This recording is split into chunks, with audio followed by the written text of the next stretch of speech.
you know who I am, but I do want to introduce you to the man, the myth, and the legend. Ooh, The Midwest is young and restless. Oh, And the person who introduced me to this man, so this is my man, Suen. Yo, what's up? What's up? Yup. Yeah. And this is my other brother from another mother, Jeff Samillion. Hey, what's happening? What's happening? And you gotta introduce yourself, bro. John Lopes. John Lopes. Cool, man. Yes.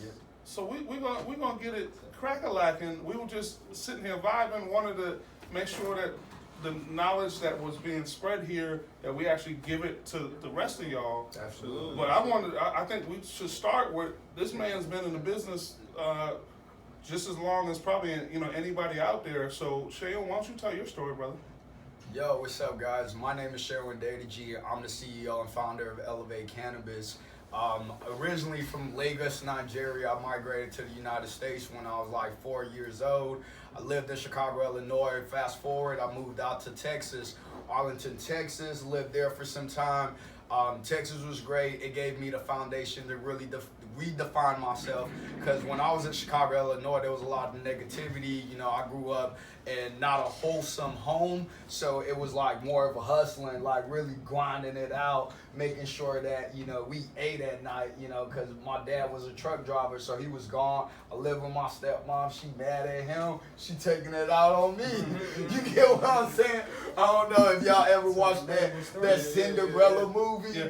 And I tell people if there was a male version of Cinderella, I'll be Cinderfella, and it would have been starting me. You get what I'm saying? So I progressed. I was always the kid that was hustling. Like, I used to have contractors to mow lawns, shovel snows in the wintertime in Chicago. So I was always a kid that was like really productive, like thinking outside the box, inside the box, like what can I do to make a few change, and my hustle just kept progressing. I started selling cannabis at an early age. Selling cannabis at an early age, led me to fall in love with the money. It was like really quick money. I was making a lot of money at a really young age. I had more money than some of the adults that I knew.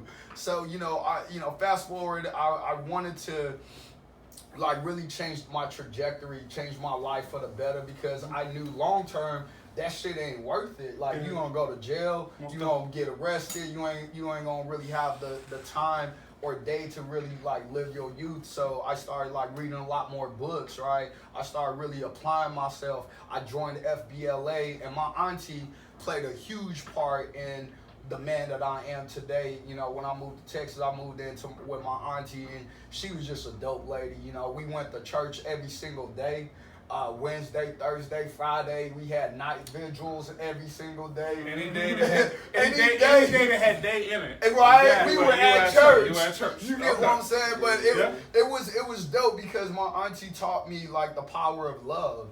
I don't think a lot of people really like talk about it, but her love like really changed my life and the direction that I was going into, because she told me like, look, your past does not have to define you. You can really change your circumstances by like really like focus, like apply yourself. You get what I'm saying? So like my auntie, she played, I love her to death. She's a great woman. And because of her, I wanted to build myself and redefine myself. And because I chose to do it, I did it, right? And I excelled at FBLA. I went to national. What's FBLA? It's Future Business Leaders of America. So like, it's a big deal, right? It was, I took first in regionals. I took first in state. I placed top 5 in nationals. It was dope. They flew me out. And just a lot of you guys that don't know, I came to the United States as an illegal immigrant. So I had no passport. So my hunger and my hustle, like I had no green card, no U.S. citizenship. So my hunger and my hustle, I couldn't even get to school when I first came out here. My parents created a whole fake Social Security card. Like, hey, y'all, the Africans, they be hustling. So they created, I finally was able to get in school. So I think getting into the cannabis industry is the drive of seeing poverty when I was a kid and understanding the importance of us sacrificing for our next generation. Because you got to look at it, a lot of white people already sacrificed years ago. And they created a foundation for their generation now that we're calling, millionaires, multi-millionaires, multi-billionaires. But exactly right. But we didn't have that, and they already ran the race like 5 times and won. We just started. We're in the halfway mark. Absolutely. We didn't even run the first. You get what I'm saying? Yeah. So we stretching. We stretching right now. We stretching. We watching them run. So for me, it was like, man, I was young. Everybody be like, man, you started your company at such an early age. I'm like, yeah, I did, but it was not easy. You get what I'm saying? Like, I looked at the cannabis industry. I studied emerging markets. The app industry was something that really intrigued me. I created an app in 2012. I'll show you guys. It was called FlowCam.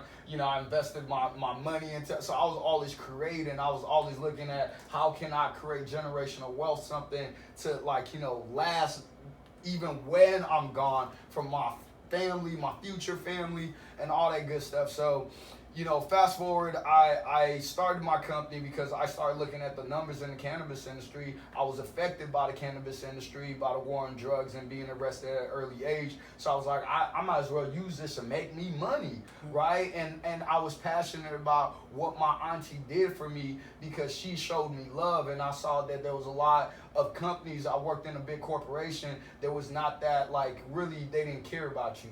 You were just another person, and they were just willing to, and anywhere how to just replace you. You were a pawn to them. So it was like, how can I create a platform where I show, I tell people, I tell my janitor, I tell my bud tender, they're more important than me. Because without them, I'm telling you, I can't do my job. I can't do my job. I'm over here flying around. Who gonna manage my store? You get what I'm saying? So I saw, telling them, and I thought, a lot of people were like, Sharon, you doing it wrong. I saw other cannabis entrepreneurs that were like, Sharon, you need to stop being nice to your people. You need to stop telling them how much you appreciate them and need them, and letting them know, their value, because they might just up and leave you because you're giving them value and you letting them know. Do you think that's like this? No, but let's just say one thing. So people gave that what just happened there. So you have people who are telling you not to appreciate your employees, not to show them love, not to big them up, not to do all that other stuff. And what if they leave you? But the worst piece is, what if they stay? Yeah, that's the best. Right? Because the problem is, if they don't feel appreciated, right? If Shayoon rashes on me, and I'm about to go serve you, and you come in, you're a medical patient, you have to have a documented illness. He just screamed on me. Our energy is all off, right? And so I just wanted to toss that in there, but putting that in is what made him successful. When I think about that, I think about people in that Steve Jobs myth, because they thought that Steve Jobs was an asshole. So one thing that I was hearing about a lot of different companies around that time, they thought that was the only way to run a successful company, and then you're saying the opposite. I think love, authenticity, hustle. I think Steve Jobs created a platform. Do you think Steve Jobs was an asshole before he got to where he was at? There's different stages in life where there's different structure that you need. You get what I'm saying? And I feel like at the stage Steve Jobs was, he understood he was so big, his time was so valuable. Not saying my time ain't valuable, but Apple is a multi-billion-dollar company. There's a lot more people he's managing. There's a lot more of things that goes to. So if you know Steve Jobs on a personal level, I watch him talk, and you can tell he's intelligent, but he's also kind. If you really know, if you come at him, saying that you get what I'm saying? Because people were only nitpicking at that one situation. You gotta be an asshole. Some people, I'm very kind, I'm very nice, but I do not like my time being wasted. I don't fuck with fuck boys. If you. Steve. I was just gonna piggyback off what you're saying. Go ahead, you can continue though. If you're not progressing me, if we can't benefit, if it's not a win-win situation, not everybody's like that. Some people are just my friend, but when I'm talking about business and us like really leveling each other up, I don't even care if you work at like Walmart or McDonald's. That don't matter to me. But if you are striving to do something bigger and say, hey, Shell, I work at McDonald's right now, but my goal is to be the manager. Bro, I respect you because you have, this is where you at, you want to get here. You have a goal for yourself. So to me, when I tell people like, you got to stimulate my mind for me to associate with you, it's not saying that you got to be a business owner. I don't care about that. You just got to show you hungry. You got to show you got a plan. And that's what makes you an asshole. It's like when people, when whatever you doing doesn't align with whatever, you know, the individual wants or what they're thinking of, that's what makes you an asshole. Like, you at work, you know, you the employer, and your employees are acting up because, you know, you let them know that, hey, you know, we have standards here. You can't do this or you can't do that. You know what I mean? That's what makes you the asshole. But so go ahead. But some companies do not put standards off the bat. Absolutely. So I'm gonna say this, and I'll use my company for example. Mom and pop shop. I started with $50,000. I hammered. I did everything, read the laws, all that stuff by myself, and I was working by myself at a point of time, right? So I didn't have a lot of structure in place for someone else to come into my world and understand what it was. You get what I'm saying? So it left room for error. It left room for misunderstanding. So for everyone that's looking to start a business, my biggest advice to you is have a foundation. Understand what you stand for. What does your company stand for? What do you want your employees to be doing or shouldn't be doing? Like a step-by-step guide, because for me, I missed out on some really, like, I take 100% accountability for each of my actions, success and failure. And there were some people that I felt like, you know, they were great. I was just not the great leader at the time. And I never, like, they asked me why am I not mad at them because of this. I was like, bro, I was just not in the position to lead you. Right. You get what I'm saying? And I'm always learning. That's, I mean, you know, you could say that on, you know, for you in the cannabis world, right? So I could say the same thing for me in real estate world. I was explaining that to you last year. As far as me last year, starting off my company here, you know, with the real estate, commercial real estate. Last year I had, you know, a few more agents, and one of the things that I realized, like you just said about having the foundation, I got my broker's license and went on and, okay, let me try to do this, let me get the office, let me do so on and so forth. But creating that foundation wasn't there. So one of the things that I realized, you know, I'm bringing agents in, but there is no, you should do this, you should do that, you shouldn't do this, so on and so forth. It was just basically learn as you go, right? Yep. And when you have those, it gets to a time where it's like, okay, things are not working out. Then what happened? You know what I mean? So what happened? And then everybody is just like, okay, things not working out for anybody. Then it's like, what do you do? So it's just going back and fixing things and, you know, restarting over, which is where I'm at now. You know what I mean? Basically, you know, in the new year 2018, 2017 was last year, 2018 is this year. So now the foundation, so on and so forth. That's when, you know, I'm seeing this. And so basically, just agreeing with you, those things as a business owner. I mean, again, one of the main thing is before you even start a business, have a plan. A lot of times people start with no plan. It's just like, oh, yo, you're good at this, you should do that. Oh, you've been doing this, you know what I mean? You've been fixing cars, you should do that. You've been taking pictures, go do that. With no experience, with no, hey, go get a mentor. Hey, go learn this. You know what I mean? So when you have a plan, right? I want to just get your thought process on it. So you have a plan. We're talking about teamwork and stuff. What is the importance of building a team? So one, I think, so first let's go back to this plan thing and then planning thing. That's where you start. That's where you start the first. piece is, so for me, it's same situation. When I was a city councilor, the first team that I had to hire, I got sworn in on a Saturday.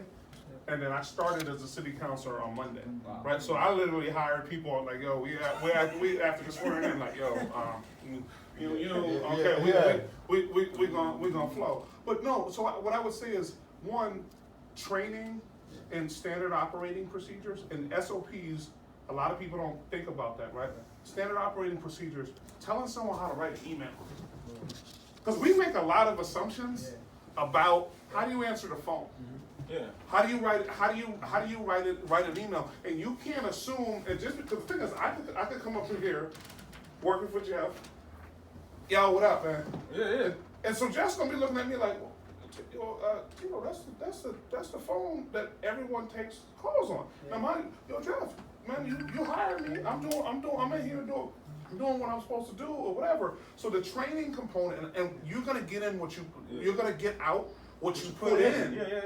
With that person. And so that also means training, and in our space, in the cannabis space, people are bouncing around from different dispensaries on a regular basis. So how you treat folks, how you train folks, the time and attention that you put in, the benefit package that you give to them, are you gonna pay someone $13 an hour? Or are you gonna pay them $17 or $18 an hour? Because there's a value, and so people be like, well, that's a lot of money. What costs a lot of money is the doing it all over again. Person who you can't. I look at that as like your brand, right? Like every person that works for your team is representing your brand. You know what I mean? And anything that's outside of this brand is no good. So what is your thought process? Like, would you guys give advice, like all three of you guys, like if someone's looking to find a team, like so not you guys looking for teamwork, for someone that's like, okay, I'm trying to get into the cannabis industry and I'm looking for a job. How do they like, oh, this is the right team for me?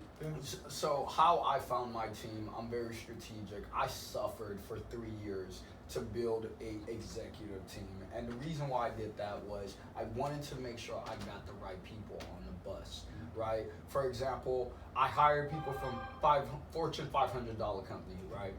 And when I did that, I noticed that they were, how do I say this?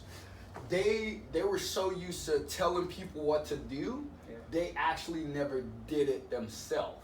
They were more good at, hey, Bob, I need you to paint this and send this email out. But as an entrepreneur, as you're getting started, I had to tell them, like, bro, I need you to fucking create this button. I need you to create the fucking box, and I need you to press that shit, bro. I need you to do all that shit and some more. I need you to like go up there, hammer shit in, and clean the button too. And clean the button at the end of the wires don't work. I need you to do shit. Find the plug. Go do it all. Like, so they got to be able to get down and dirty. Yeah. Exactly, especially as a startup. You don't don't want no shit done. Bro, you don't want no scrub. Yeah. You don't want someone that be like, oh, I gotta hire 50 people to get this done. No, bro, I hired you. You the operating officer. You are the marketing officer. I need you to market. I don't need you to call someone else to do this. I need you to learn how to do it and do it. We're a startup. We want to keep as much money as possible. So I need you to hustle.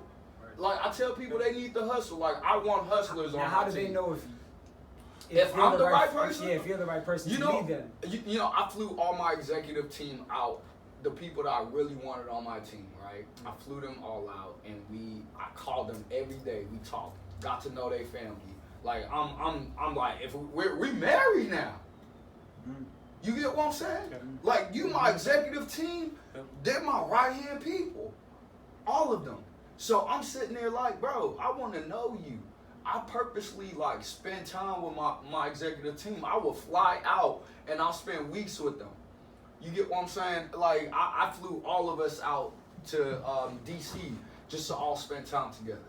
Met their husband, their wives, their boyfriend. I met everyone because I want to know who I'm in bed with. I want to know because it's important to me for them to trust me, to know who I am, to know like what my expectations are, and to also I want to know what their expectations are. Absolutely. I want to build a relationship outside of business. If you're going to be that high up in my business, especially as I'm a startup, I want to make sure that you understand where we at. So you know I don't want to go on a tangent, but you know the biggest thing that I've learned since I've been in business, and I'm just gonna digress a little bit. Recently, one of my guys that I mentored, I trained this dude. Like he was like I pushed him. He used to be mad at me. I had him doing shit. I'm like, I need you to do this. I need you to do this, and this. And I taught him. I gave him every knowledge I had in the cannabis industry.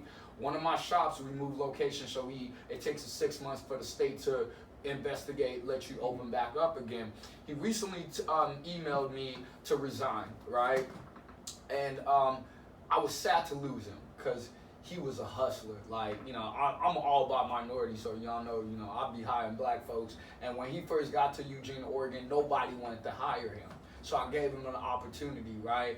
And he emailed me, he's like, man, Sean, you know, you gave me this opportunity, and it's hard for me to tell you. But I already knew, because, like, I already knew. You get what I'm saying? Like, he was heartbroken. Yeah. He was like, bro, like, nobody wanted to give me an opportunity. You gave it to me. It is sad to say that I would have to resign because the skill set that you taught me, I've learned that it is more valuable than what I thought it was. Yeah.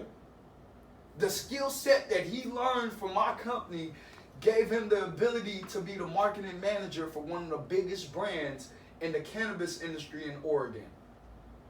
Making money. You get what I'm saying? I told him, I was like, bro, I'm so happy for you.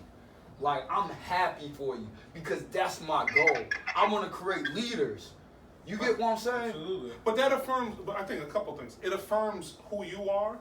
It affirms your brand, right? And by the way, your brand doesn't stop now that person is still absolutely isn't another company, right? So it becomes an extension of who and what you are and what you represent. Yeah. And when I was in the city council, right? So you have cats who leave your office. I had a young man who we had the same type of conversation. I took him. He was a senior. He interned with us. And then I was like, yo, he's such a good intern, why don't we just hire him? He went through his college 3 years, and then he got an opportunity with Congressman Kennedy. Right? Which is bigger. So I'm doing city council, 72,000 people. Tell the people though, what does that do for you? Because it's not, because people think that every time you do something for someone, it has to be money attached to it. Well, the piece is, for me, those relationships, that connectivity and lifting somebody else up, powerful. For me, I want to be that person. I had a lot of people sew into me. Like, these people were like, nobody ever helped me. Yo, I'm sorry, that wasn't me, bro. Like, I was adopted. I was born to a 13-year-old mother. I was adopted when I was a month old. Wow. My parents adopted 4 of us. Wow. They already had 4 kids. Wow. They had 50 foster kids in and out of our home. My mom had a daycare, and my father was a community organizer. So for me, I view it as like absolutely paying it forward. I don't even have to. I don't have to be here, right? No, and for a whole host of reasons, because I'm 44. 1991 in the city of Boston, there were 151 murders in the city of Boston.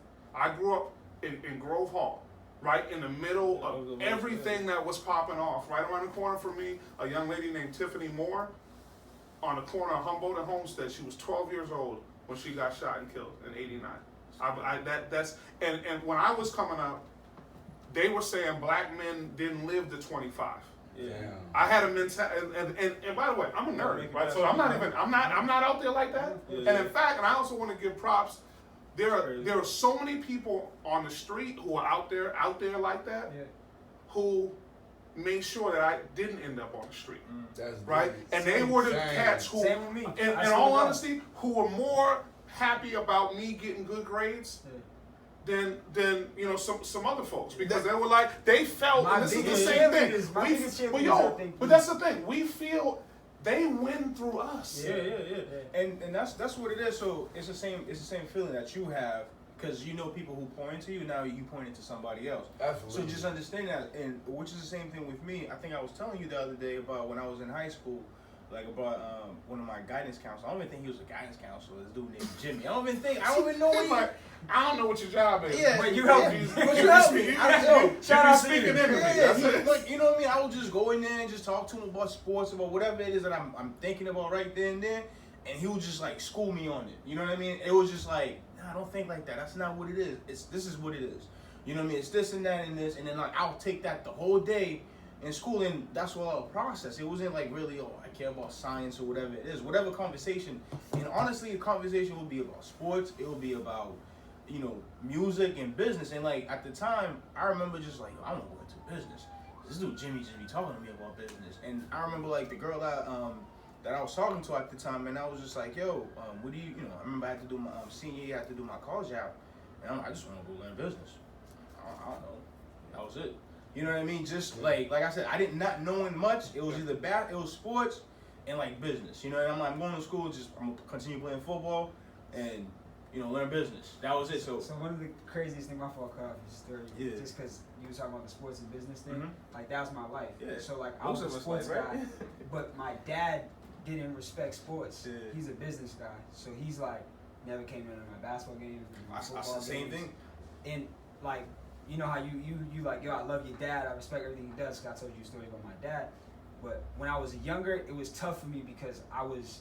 My dad, I just wanted him to go to my sports games. Yeah. He wasn't coming to me on those sports, like. Yeah. And I could say he's like, what are sports? Yeah. But with the business mind though, he would make me go to houses with him. I was looking at houses at like 7, 8 years old, just looking at properties, looking at land.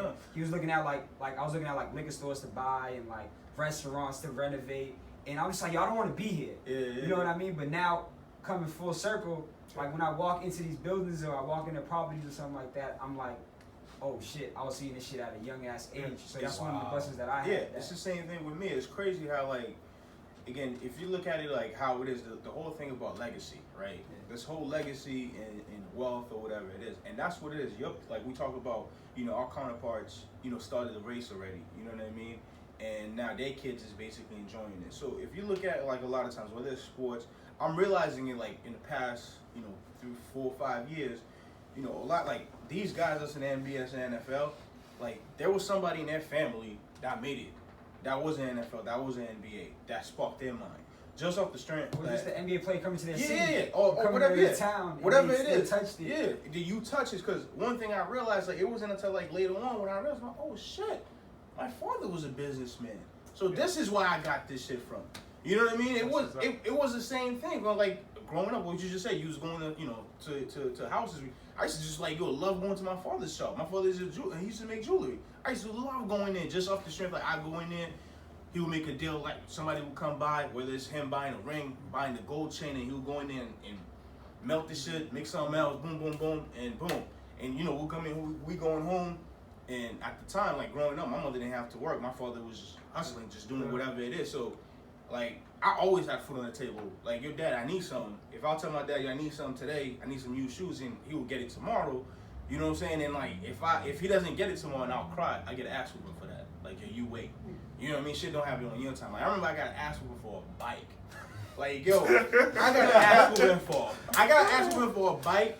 After the ass whooping, it was going in my trunk. He had the bike was there.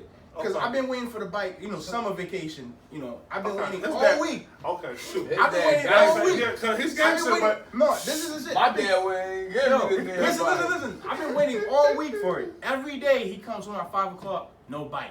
I cry. Yo, wait. So that day, when I'm like, okay, Friday's coming. I got the whole weekend. I need something. Friday come in, no bike.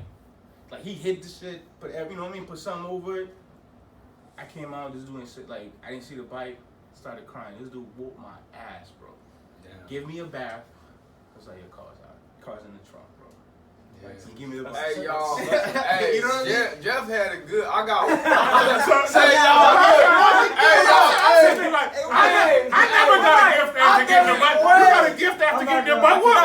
Hey y'all, look. First off, I wouldn't have been able to sit my behind on the bike seat. Why? That was the reason to learn. It wasn't a gift. It was something I was supposed to get. But the fact that, like, you know what I mean? Hey, look, y'all. Hey, ain't no supposed in my family. Hey, look, y'all. Point of information. Let me tell y'all, my parents are African. They're Nigerian. So, like, everything you have, you gotta, like, work and get it. So now, let's get back to business.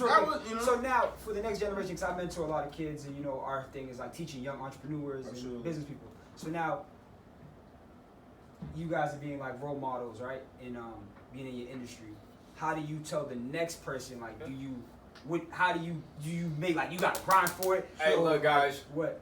I would say get a mentor. Okay. To everyone. Okay. Get a mentor. Get someone that's in the field, that's already doing it, and whatever you're doing, have them mentor you. I remember, I always ask people this, what's the difference between a business owner, right, and self-employed? What's the difference? Right? The difference between a business owner and self-employed, do you guys know? Okay, so the difference is one person has someone working for them, and the other self-employed is you're working in your business. Mm-hmm. You get what I'm saying? That's the difference, right? Mm-hmm. So for me, it's like, okay, I wanted to be a business owner. How can I do that? I accomplished my goal of being self-employed. I was able to pay myself. Yeah. I was good. First right? But how can I then transfer this and be a business owner? So one of the things I did was there's this guy, his name is Keith Basket. He's one of the most wealthiest people in Eugene, Oregon. Started off in real estate, and I remember someone introduced me to him briefly. I called this man 500 times, y'all. I called him every single day because I was so hungry for knowledge. He was the wealthiest person I knew, and he was like, "Hey man, I can't mentor you because I'm so busy, essentially, right?" But I kept trying, and I was so relentless with it. He got tired of me. He got tired of me. He's like, "Okay, I'm gonna have coffee with you." Right? He finally, I'm telling y'all, he finally had coffee with me. And while I was in the coffee, I already had a list of plethora of questions for him. How did you become successful? What was the hardship? What was the journey? How did you overcome this? Like, y'all, I'm just asking this man questions. I was hungry. And this man just telling me stuff. I'm like soaking it up, writing it in. We had another coffee the next week. So how do you find a mentor though? Like how? So I would just to piggyback on that. Well, kind of everything you just said is right. You know what I mean? And just to answer that question as far as how do you find a mentor, like the number one thing it's self-development. It starts with you because, like I said, my man just told you he had questions ready. He knew who he had to target. You know what I mean? So he knew what he had to go after. Yep. So it's not like you talk to people like I'm trying to do this, I want to do that. Or so on and so forth. It's you identifying and saying, okay, this is what it is that I want to do. Again, it goes kind of going back to the planning. Planning. You know what I mean? It goes back to that. So I remember when I was in college. I forgot to say. I know you guys gonna remember. If you plan to fail, you plan to fail. I'm sorry. If you fail to plan, you planning to fail. Yeah. Yep. So I remember that we had that when I was at Curry. When I was in college, we had that in the weight room. You know what I mean? And again, none of us planned to fail. We didn't fail because we won 5 chips. For everybody I don't know, This is business. It is business, but it goes back to sports too. Al Bundy, right? You know what I mean? But anyways, one of the things that like it stuck with me, not never realizing it's just like you see it every day, but it's like in the back of your head. You know what I mean? So that allowed me. I remember for me, the first business I ever got in was music management. You know what I mean? I had a plan for that. That didn't work out because of the next level, the team part. You know what I mean? So I had a plan, but I didn't have a team, and I didn't know how to build a team. I didn't know how to organize a team. I didn't know how to get a mentor, right? So what ended up happening is just like, this ain't working out for me. On to the next business. You know what I'm saying? On to the next business, which was, I think at the time, like trying to do personal training. You know what I mean? And that didn't stimulate me. That's not for me. You know what I mean? Then I tried to go to, I graduated college, trying to do the 9 to 5. Nah, Jeff, you a hustler. Like you know what I mean? You want to hustle, you want to run a business, you know what I mean? So it took me to do at least like a bunch of different type of jobs until like I got to introduce to real estate. Then it was like, okay, this is it. I started doing rentals. It's not working out. Residential sales, I can't handhold that. Like this is not working out for me. But I realized that I love real estate. I love what it stands for. I love the freedom. I love being creative. Right? I knew this is what I want to be in. So it goes back to like now I know this and I have a plan. What do I do now? Yep. Then that's when the mentor came in. So that's when it was just like, okay. So how do you find your mentor? So like now, Craigslist. Craigslist. It wasn't. The reason I said Craigslist was like I was applying for a job, and the job that I applied for. Any type of action. But what I would say though, but I think he identified it. They both. Yeah. You identified. But you said. But what he said was he found somebody. Who was where he wanted to be. So this is the thing. Yeah. So we live in a day and age right now where there's Twitter, there's Facebook, there's LinkedIn or whatever, and literally you can reach directly to somebody that anybody and real people who are successful want to help other people who are real, right? So somebody who calls you like, okay, cool, you know what? he called me freaking all these daggone times, right? He better have something to say to me. He better have something to say. So yeah. I'm gonna take. And the thing is, this is mind you, this dude is very wealthy. Mm-hmm. He has a million things that he could have been doing, but he actually took the time to have coffee with him. And do you still know him? I do. That man changed my life forever. You get what I'm saying? He never gave me money, y'all. Yeah. The funny part, y'all, look, I promise y'all, when I was broke and desperate, he had the opportunity. He had the opportunity. Y'all, it wouldn't have been nothing for him to help me. But you know the biggest thing that he gave me more than money? Knowledge. Yeah. So, bro, when I said I've negotiated deals because of the knowledge he gave me and the things he spoke to me and my thought process and how I thought about things. So, like, bro, sometimes our thought process limit us to really accomplish our goals. Yeah. The way we think sometimes is not really reality. It's not. And you know one thing, and then when conversation, when you tell somebody else this is not reality, it's not necessarily, it can't be real. Like, for example, let's just say right now, like whatever Jeff Bezos is doing, with the whole airspace or whatever it is. Not to say, it's impossible, but it's not in my reality for me to be like, I'm about to do the same thing. You know what I mean? Because it takes so much knowledge and education and understanding. Because when I watch this shit, I'm like, oh my fucking God, what is it talking about? Jeff, so, let me interject. What I meant by reality is perception, y'all. Yeah. Look, y'all, perception is huge.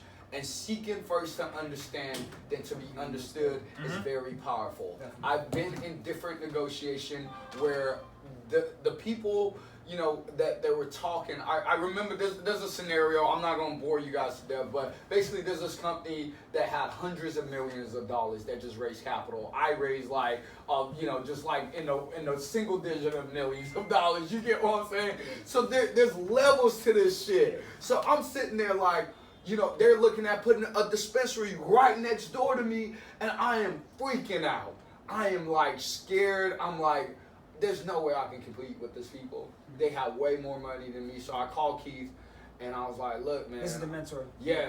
Like, I was like, look, man, I don't think, they have way more money than me. There's no way I can compete. They're looking at getting a license. He's like, how many licenses are they giving out, Sheldon? I was like, they're giving out 2. He's like, okay. Why don't you go after both of them and block them from getting it? You already have a relationship.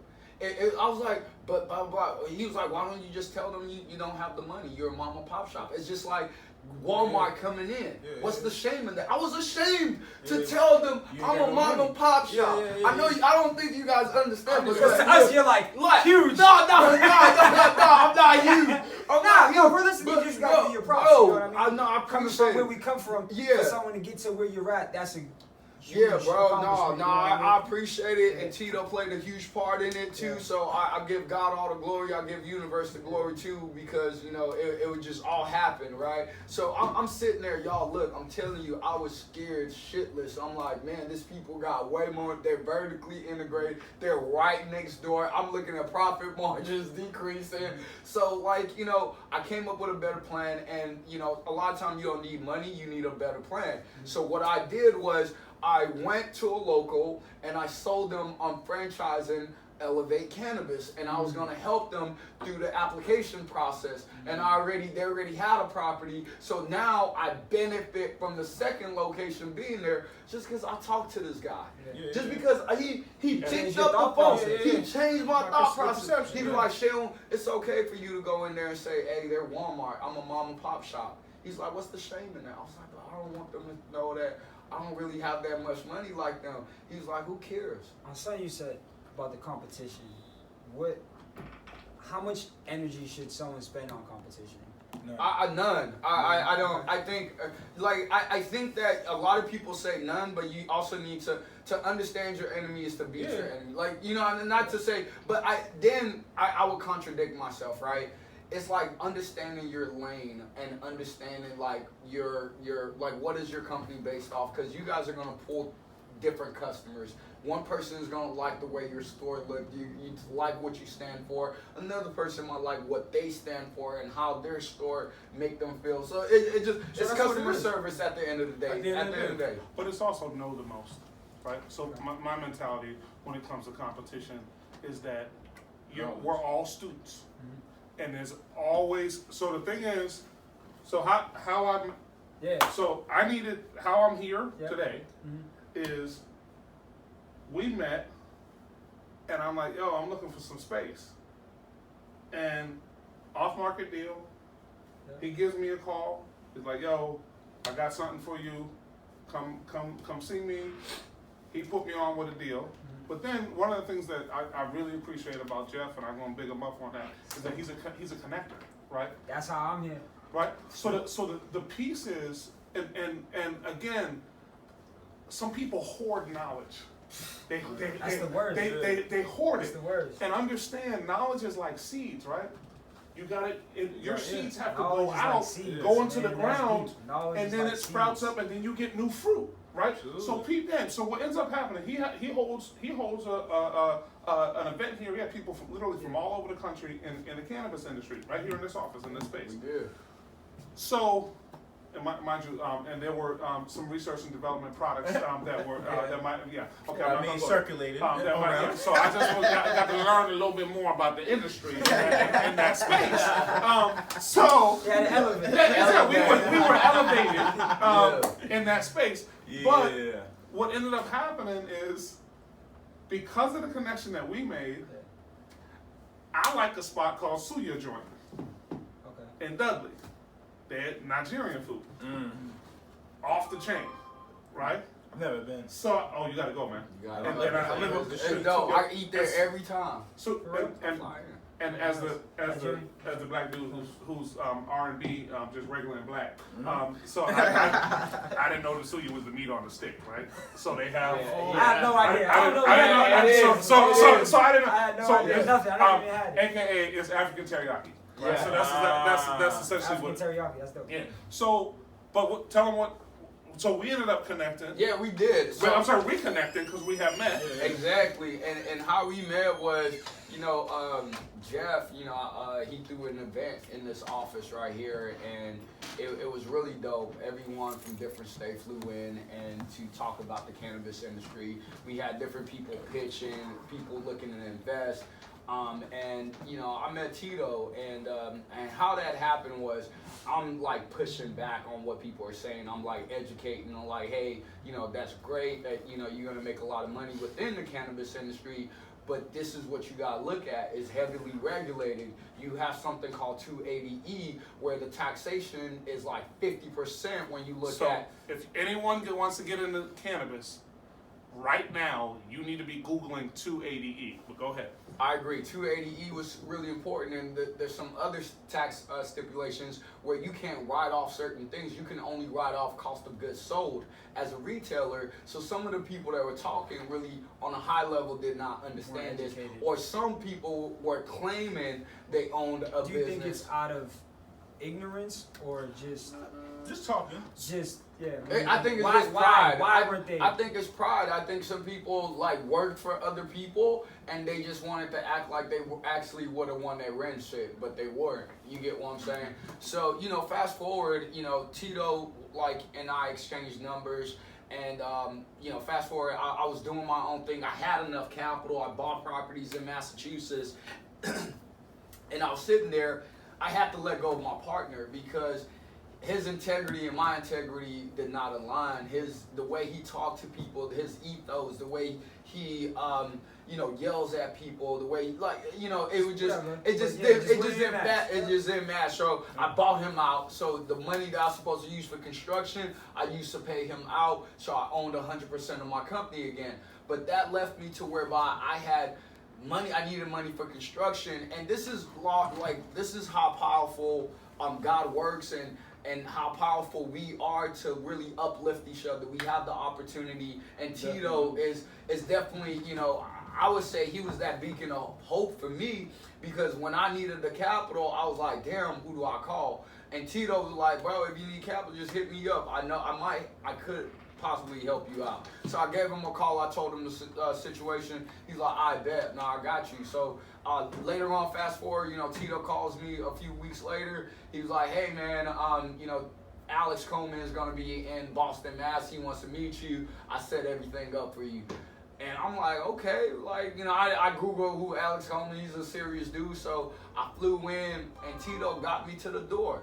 You get what I'm saying? Sign a multi-million-dollar deal. And if he didn't do that, I wouldn't have been in that position to do so, right? He got me to the door, but it was up to me to close it. So like, what makes you ready for that? Like, because I look at the universe as like, it's going to give you something when you're ready for it. Like, I don't know how I got here right now, but I was ready for it somehow. I think for me, it's like I'm seek first to understand and be. Knowledge is so powerful, right? Like I study my craft. I read. You just sharpen the saw, and then when it came, there is this thing called. There's a saying that says learn to earn, then drop the L. That's what happened. You learn everything, and then when it was that situation for you to close the deal, to have that conversation and make it happen.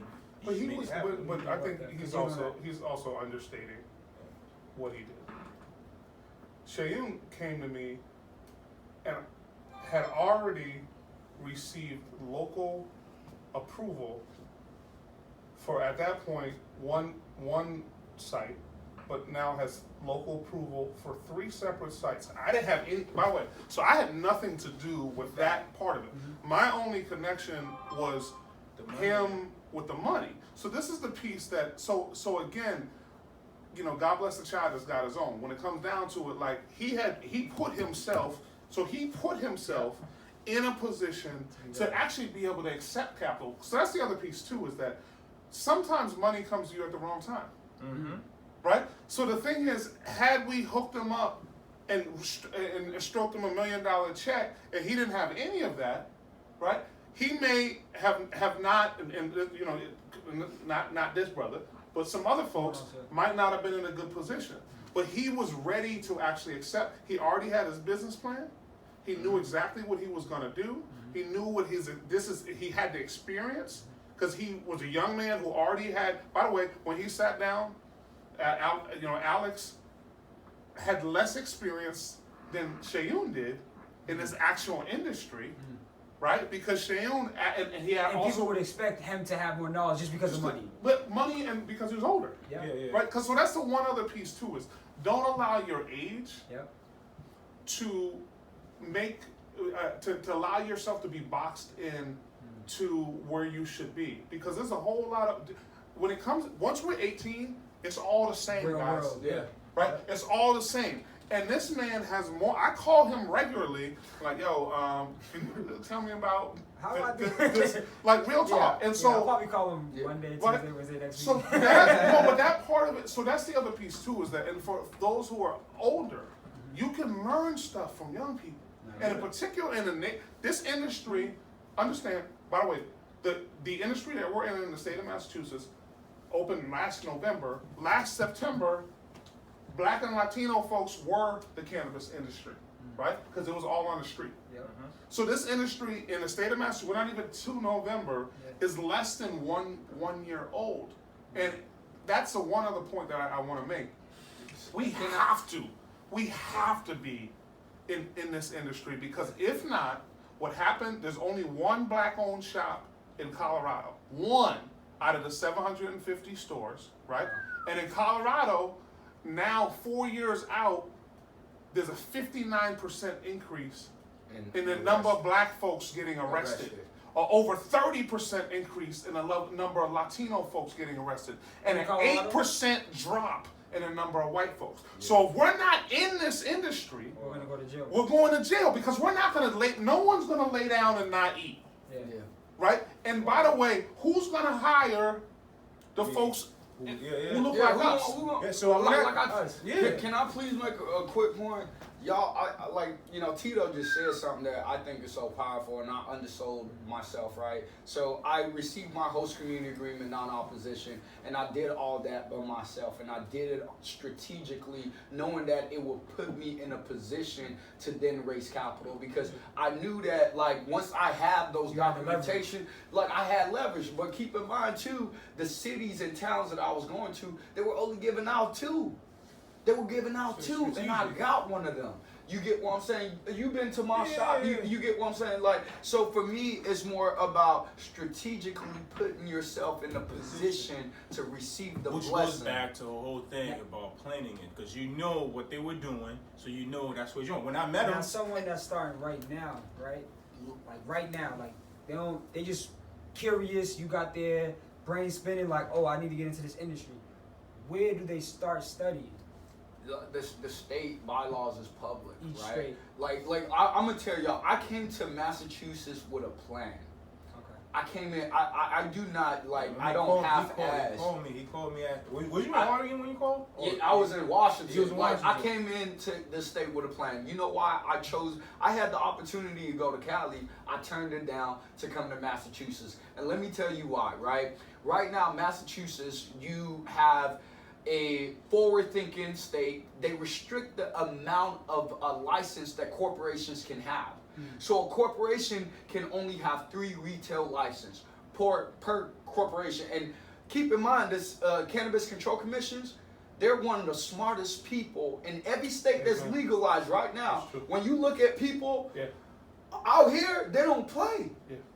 They're one of the smartest people, business driven, like everything, like they're it.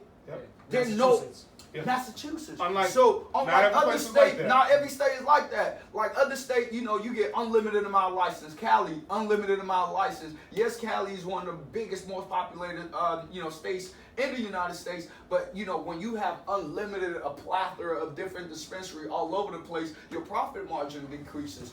But Massachusetts, you know what I mean, they restricted it per corporation, right? And because of that, it gave.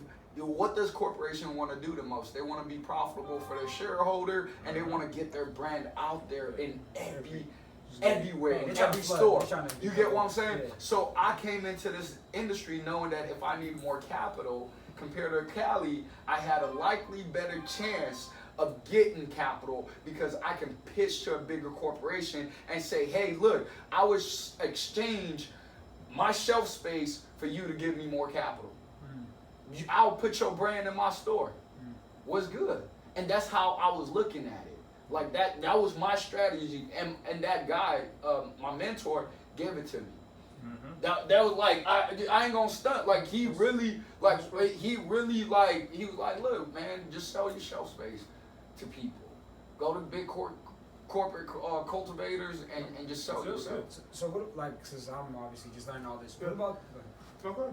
I was thinking so you're in retail of cannabis, right? Yeah. So now what about the growing side? Is that something that we need to look at, or we need to connect with, or how does Tito has a grow out, like. So I'm doing a grow. Okay, We're doing a 50,000 square foot grow in a town called Rowley, Mass. If people do need product, holla at your boy. But when it comes down to it, so we should be part of the whole. So just think about this: Declaration of Independence, Constitution. People who signed the Constitution were slaveholders. Over half of the people who signed the Constitution had slaves that were growing hemp. So to think about what being slaves meant, but now to think about what freedom means. And really, this is the crop. And by the way, I don't know about you. So my fam is from North Carolina, South Carolina. My great aunt Bertha was a sharecropper. Was a sharecropper, right? And so when it comes down to it, she worked with her hands and actually grew stuff. Right now, and not only in cannabis, if you go into Whole Foods, kale, by the way, is in the same damn family as collard greens and mustard greens, right? I went to Whole Foods. They had collard greens in Whole Foods the other day, right? So we now live in a world where agriculture is valuable again. Hemp. So hemp-derived CBD. So this is CBD that has less than 0.3% THC in it. Is very, very valuable. So what I would say is we should be in all aspects of this, right?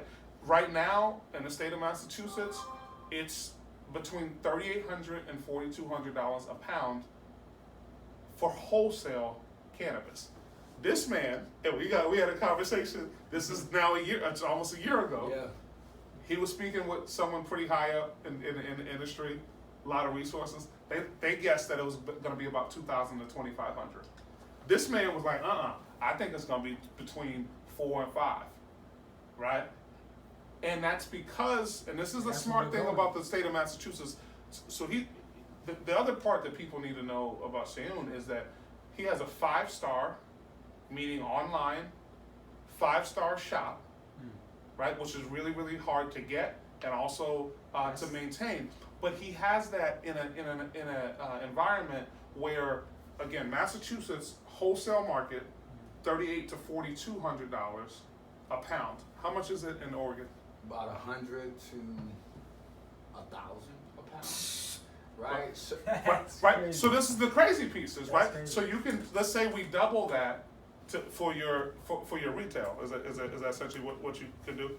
So in Oregon, you can finesse it a little bit, Okay, right? okay. So we do like 500 to 1,000% markup, and the reason why you're able to do that is even if you buy something at 0.220 cents per gram, 500% is like $1, $2. You get what I'm saying? So you sitting there selling a gram, you bought it for really cheap, you know. So it was like our profit margins were like through the roof because I leveraged the market. I understood it, but a lot of big players, they didn't live the market, so they were still paying the market premium for the product. But I lived it and I understood it, so I was able to negotiate. And relationship is key, y'all. Like I'm not gonna say like it was like I consistently kept doing business with the same people. So when the floodgate opened up, they hooked me up. They would go somewhere else and sell it for $2. They would come to my dispenser and sell it for $4 and be like, Sharon, you know we got you, bro. It was relationship. It was like they understood the market. They wanted to continue to do business with us, and they were willing to be 100. Be like, look, we got this product. Take this. We gonna hold this off for you. We gonna owe 10 pounds for you. Pay us this X amount of dollars. They charging everybody else premium, but it's relationship. Relationship all the time. On the real estate side, because Same thing. I'm just learning now. I'm asking questions because I just really want to learn about the industry. So now on the real estate side, when it comes to the cannabis industry, right? Now how do when Suen called you, how did you know where to look or what look are you looking for? What's your thought process when it comes to real estate in this industry? I think by the time he called me, I've already received several calls.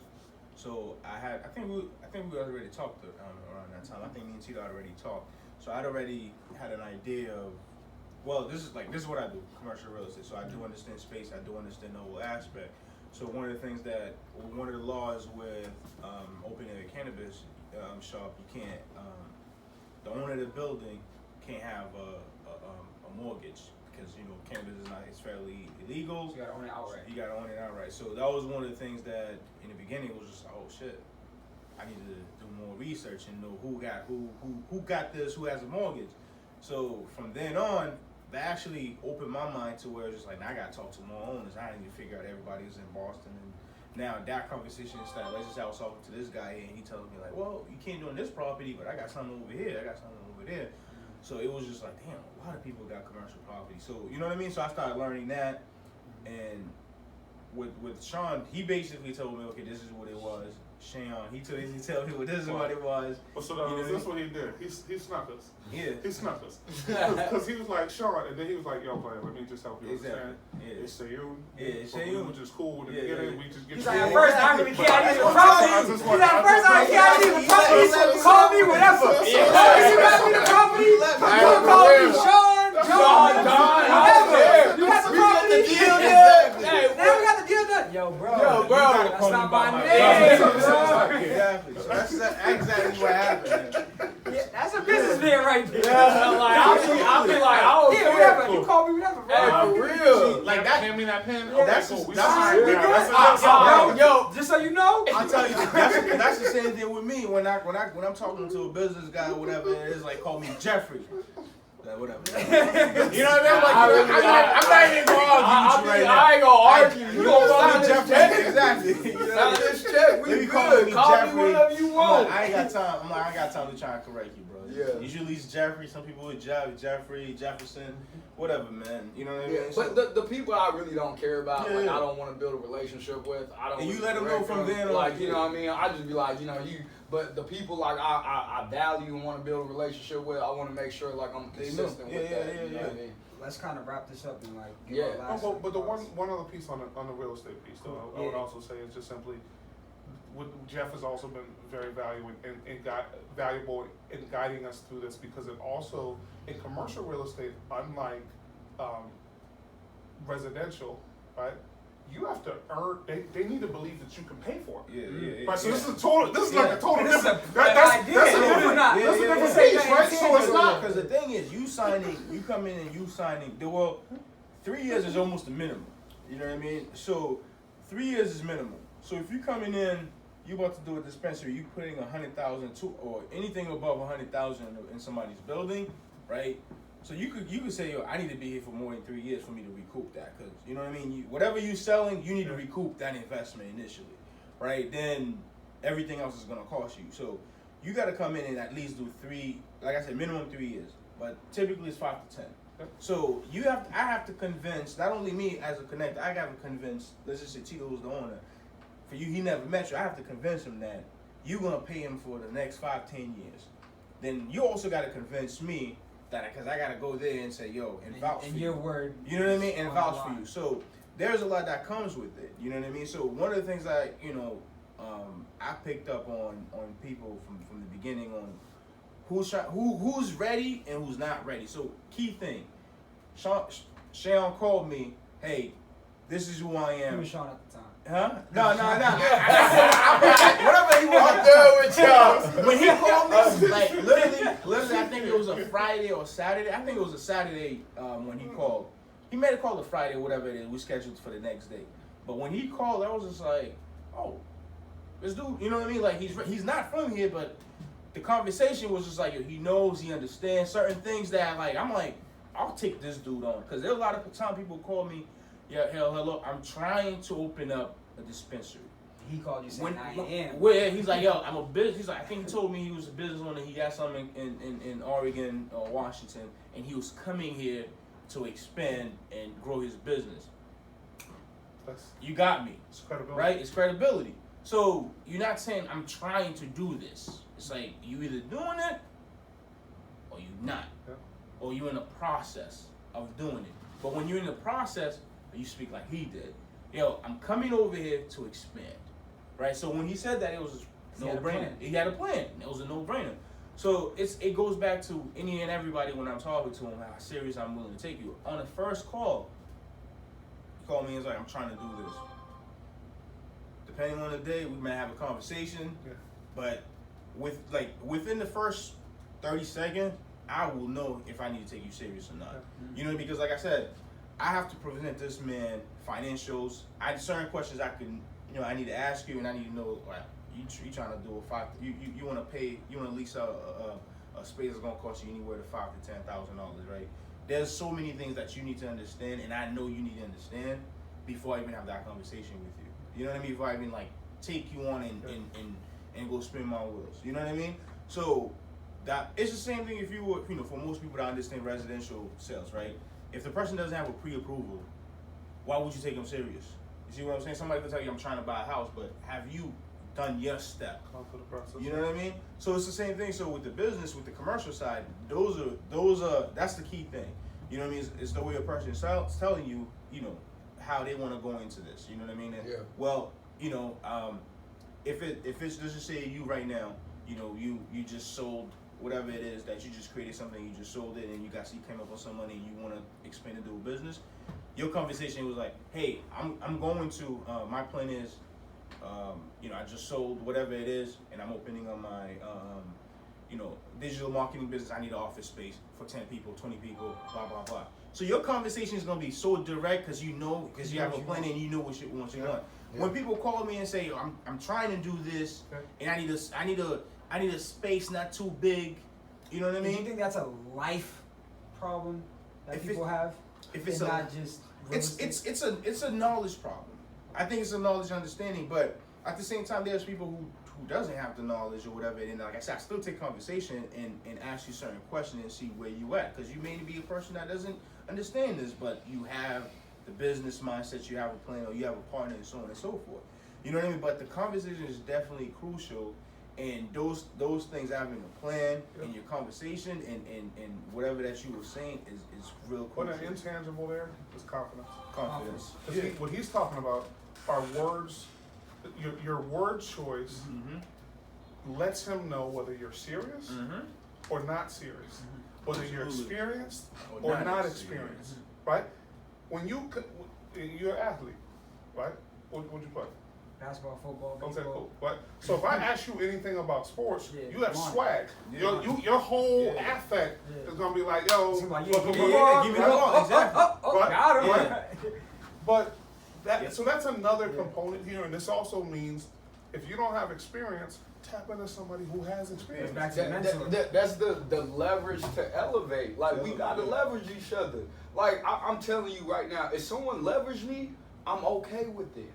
Like, but people we're get leveraging mad, you right now. right? People get Using mad you when on they're live. like, I don't want people to leverage me. I feel some type of way. I'm like, bro, it could be a win-win situation. Leveraging is It's a win-win situation. Let's do that. Bro, like, like Tito leveraged me, I leveraged Tito. I'm like, bro, that's my bro. You get what I'm saying? Like, I know Tito, he understands what he wants. He has a path, and he's going to get there. Because a person with no understanding of where they're going, it's like you driving home, and you don't have your direction. Yeah, you ain't getting Like, you ain't going nowhere. You get what I'm saying? It's like, bro. Back to the confidence thing, though. One thing that you were saying about the confidence thing, one of the two most powerful words in the world are I am. So whatever you say after I am, that's what I'm saying. what I'm it is, trying you know what I to. mean? Well, I'm So going. Yo, I'm you say open I to this. am, like, I believe in affirmations. Yeah. and stuff. Yeah. So I believe in saying, like, I am a real estate investor. I am, an entrepreneur. I am, and then whatever I say after that, I know it's going to be true. So I think people would just begin that conversation at home with themselves, and then that's how it's going to translate into having a conversation with others. I want to say this and just piggyback on what you said. A lot of times people live in the past and they allow their past to continue to hinder them to forge forward. You get what I'm saying? And this is crucial. Like our people, I think a lot of us still live in the past. We feel like, oh, they told me I'd never make it as a kid. My stepmom, every day as a kid, told me I would never be nothing in life. She told me I would never make it in life. As a child, you kept hearing that. And it took me some time in the process to let go and break that and understand that, what she said does not have to be who I am. Absolutely. You get what I'm saying? Amen. What